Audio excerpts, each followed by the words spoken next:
Let's go over how to do the perfect plank when you have lumbar spinal stenosis. My name is Dr. Michael. I'm a doctor of physical therapy, and I specialize in helping people with stenosis get super strong. And so a lot of times people think they cannot do a plank, but you can. And let me show you how to do it to keep your back safe but build your core strength at the same time. All right, here's the key to a perfect plank. Now you are gonna get into a plank position here. This can be a very safe exercise, but there's two things you want to consider. First, you want to get a neutral spine, and so do not extend by poking your butt out.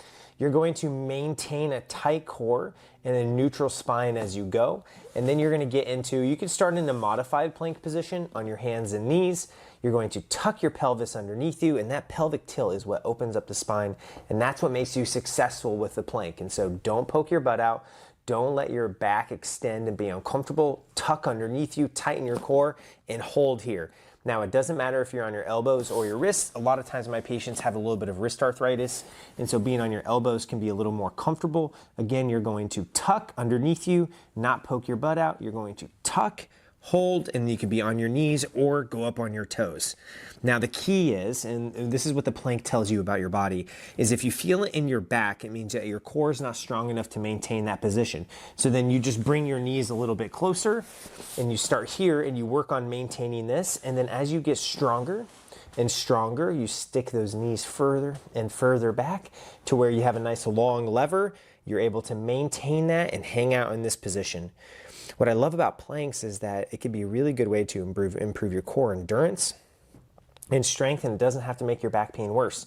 And then if it does make it feel a little tired and uncomfortable, you just go down into a prayer stretch and relax.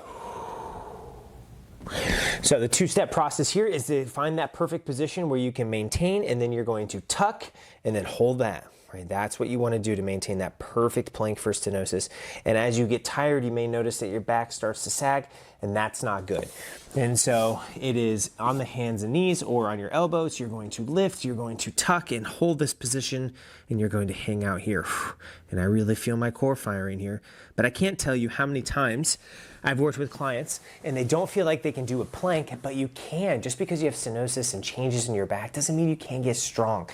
And so a plank can be a great way to improve your core strength and endurance. But don't forget, with stenosis, the key is hip mobility and nerve exercises. And so if you're interested in learning more about those things, then check out my book, Revision Sciatica, in which it goes over a very detailed program for stenosis to help improve not only strength, but also activating the nerve, reducing pain, improving hip and spine mobility, improving your ability to walk. All of those things can be important.